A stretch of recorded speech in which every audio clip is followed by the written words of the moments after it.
Bonsoir à tous et bienvenue sur la chaîne ActuFoot. Alors là, mes amis, accrochez-vous bien parce qu'on vient d'assister à un véritable récital au Parc des Princes.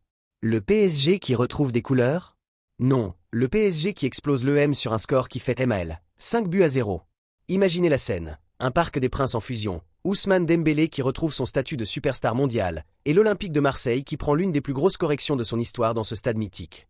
Ce dimanche soir restera gravé dans les mémoires comme le match où Paris a rappelé à tout le monde pourquoi ils sont les champions d'Europe en titre. Alors restez bien jusqu'à la fin de cette vidéo parce qu'on va décortiquer ensemble ce match absolument dingue, analyser la performance XXL de Dembélé, comprendre pourquoi l'EM s'est complètement écroulé, et surtout, on va parler de ce que ça change pour la suite de la saison.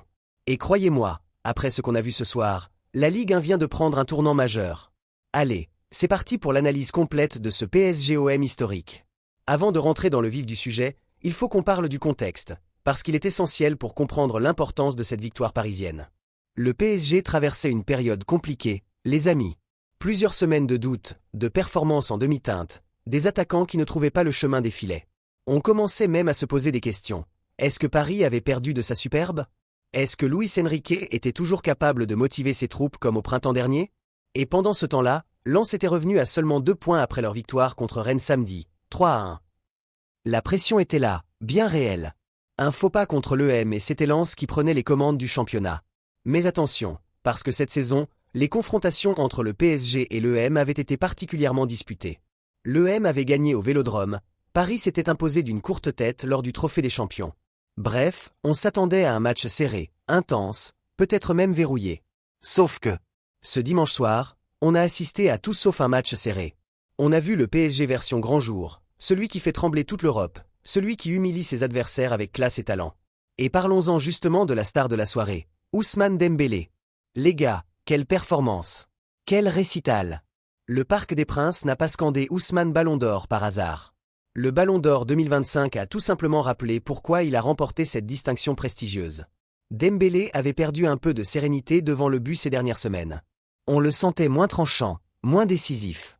Mais dimanche soir, c'était le grand Ousmane, celui des grands soirs du printemps dernier, celui qui terrorise les défenses adverses. Première mi-temps, 12e minute. Désiré Doué, excellent dans ce match, délivre une passe délicieuse pour Nuno Mendes. Le latéral portugais déborde et trouve Dembélé au point de pénalty. Contrôle, plat du pied, but. 1-0 pour Paris et le Parc des Princes explose déjà.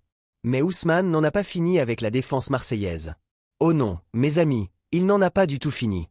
37e minute, il récupère le ballon, élimine Leonardo Balerdi comme un simple plot d'entraînement, se débarrasse de Facundo Medina avec une facilité déconcertante et bang.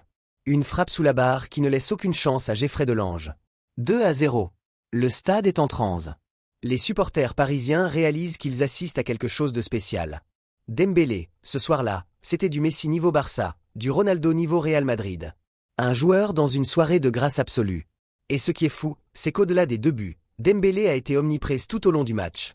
Son pressing incessant sur la défense marseillaise, ses appels de balles intelligents, sa capacité à créer du danger à chaque fois qu'il touchait le ballon. C'était tout simplement magistral. Il a même servi Kvicha Kvaratskhelia sur un plateau pour le 4e but parisien. Un véritable patron, un leader, un joueur mondial dans toute sa splendeur. Mais attention, parce que même si Dembélé a brillé de 1000 feux, ce ne serait pas rendre justice à cette équipe du PSG de ne parler que de lui. Non, mes amis, dimanche soir, c'est toute l'équipe qui a été exceptionnelle.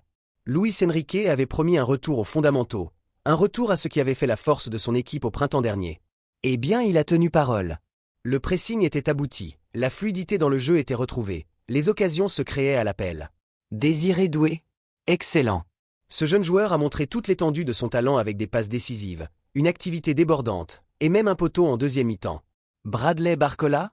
Plus en jambes que lors des derniers matchs, même s'il n'a toujours pas réglé son problème d'efficacité devant le but. Mais bon, quand votre équipe met 5 buts, on peut lui pardonner quelques occasions manquées. Et que dire de Nuno Mendes?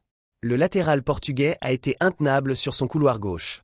Une activité de tous les instants, des centres dangereux, et cette passe décisive parfaite pour l'ouverture du score de Dembélé. Au milieu de terrain, Joao Neves a été précieux dans la récupération et la relance. Son tir qui a été dévié par Medina pour le 3e but illustre parfaitement son influence dans ce match. Et puis il y a eu les entrants qui ont fait très mal à l'EM déjà à genoux. Kvicha Kvaratskhelia, complètement remis de son entorse à la cheville, a inscrit un but somptueux à la 66e minute. Une reprise de volée à ras de terre d'une technicité folle. Le genre de but qu'on reverra en boucle pendant des années. Lee Kang-in, lui, est entré et a immédiatement fait la différence avec ce 5e but à la 74e minute, se jouant de la défense marseillaise comme dans un match d'entraînement. Même Matvei Safonov, qui découvrait ce classique français, n'a pas eu grand-chose à faire mais a été vigilant sur les rares occasions marseillaises. Et la nouvelle recrue Dro Fernandez, arrivée du FC Barcelone, a pu profiter tranquillement de ses premières minutes sous le maillot parisien. Bref, c'était du très grand PSG. Maintenant, parlons de l'autre côté du terrain. Parce que si le PSG a été exceptionnel, l'EM a été, comment dire, inexistant. Oui, c'est le mot. Inexistant, fantomatique, transparent. Roberto De Zerbi, l'entraîneur marseillais, avait fait le choix de titulariser Geoffrey Delange plutôt que Geronimo Rulli dans les buts. Un choix qui n'a pas porté ses fruits, même si honnêtement, avec la performance collective catastrophique de l'EM, je ne suis pas sûr que Rulli aurait pu faire beaucoup mieux. La défense marseillaise? Une passoire. Leonardo Balerdi et Facundo Medina ont été complètement dépassés par les événements. Medina a même inscrit un but contre son camp malheureux en déviant de la tête un tir de Joao Neves. Quelle soirée de cauchemar pour le défenseur argentin. Mais au-delà des individualités, c'est toute l'équipe qui a été dépassée. Pas de pressing coordonné, pas de possession maîtrisée, pas de construction de jeu. Rien. L'EM n'a jamais réussi à mettre le PSG en difficulté. Les rares occasions marseillaises ont été facilement captées par Safonov. On a eu l'impression de voir une équipe résignée dès la deuxième réalisation de Dembélé à la 37e minute. Comme si les joueurs s'étaient dit « Bon, ce soir, ce n'est pas notre jour, on va juste essayer de limiter la casse. » Sauf que la casse, ils ne l'ont pas limitée. 3 buts encaissés en 10 minutes après l'heure de jeu. C'est tout simplement catastrophique pour une équipe qui avait des ambitions cette saison. Cette défaite replace l'EM dans une crise profonde. Après avoir réussi à battre le PSG au Vélodrome et à accrocher les Parisiens lors du Trophée des Champions, on pensait que Marseille pouvait rivaliser. Mais dimanche soir, la réalité a été brutale, l'écart entre les deux équipes est immense. Alors maintenant, rentrons dans les chiffres parce qu'ils sont éloquents et ils racontent une histoire folle. 4 poteaux touchés par le PSG. 4. À la 22e, 50e, 58e et 90e minute. Bradley Barcola et Désiré Doué auraient pu alourdir encore plus la marque. Sans oublier le poteau de Nuno Mendes. Le PSG aurait pu mettre 8, 9, voire 10 buts à l'EM ce soir-là. Ce n'est pas une exagération. Les occasions parisiennes se sont succédées tout au long du match, 2e, 7e, 31e, 50e, 58e minute. C'était un défilé, un festival offensif. 5-0, c'est l'une des plus lourdes défaites de l'EM au Parc des Princes. Un score qui fait mal, très mal même pour les supporters marseillais qui ont fait le déplacement dans la capitale. Avec cette victoire, le PSG reprend la tête de la Ligue 1 avec 51 points, devant Lens qui reste bloqué à 49 points malgré leur victoire contre Rennes. Un écart de 2 points qui pourrait sembler faible, mais qui, psychologiquement, est énorme après une telle démonstration de force. Les champions d'Europe en titre ont envoyé un message à tous leurs concurrents. Nous sommes toujours là, nous sommes toujours les meilleurs, et nous allons défendre notre titre avec détermination.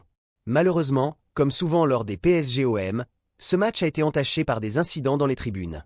À la 70e minute, le match a été interrompu pendant quelques secondes en raison de chants insultants et discriminatoires entonnés par les tribunes du Parc des Princes. C'est inadmissible, mes amis. Vraiment.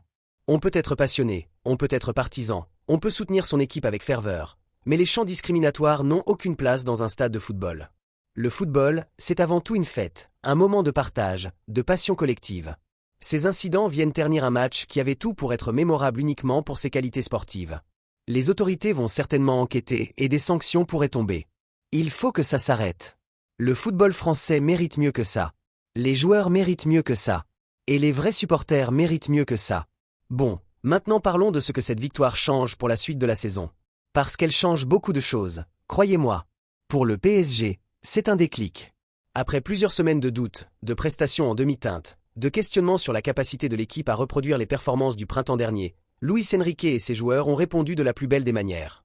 Ce match, c'est le retour du PSG version rouleau compresseur. Le PSG qui fait peur à toute l'Europe. Le PSG champion en titre qui compte bien défendre sa couronne européenne et remporter un nouveau titre de champion de France. Avec 51 points, 2 points d'avance sur Lens, et surtout cette confiance retrouvée, Paris a repris les commandes de son destin. Les prochains adversaires sont prévenus. Ce PSG-là est dangereux. Pour l'EM, par contre, c'est la catastrophe. Cette défaite humiliante replace le club phocéen dans une crise profonde. Les questions vont pleuvoir sur Roberto De Zerbi. Tactique inadaptée? Joueur pas au niveau? Problèmes mentaux. Marseille va devoir se remobiliser rapidement pour ne pas sombrer davantage. Parce qu'après une telle gifle, il y a 2 options, soit l'équipe se rebelle et revient plus forte, soit elle s'enfonce dans le doute et la spirale négative. À De Zerbi de trouver les mots justes pour remotiver ses troupes. Voilà les amis, on arrive à la fin de cette analyse complète de ce PSG-OM absolument dingue.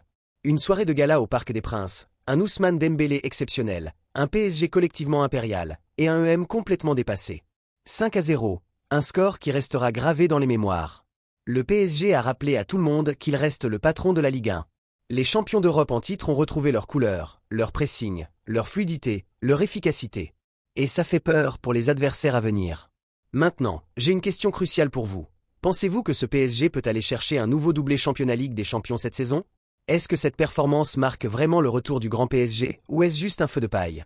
Et qu'en est-il de l'EM? Peuvent-ils se relever d'une telle humiliation? Dites-moi tout dans les commentaires.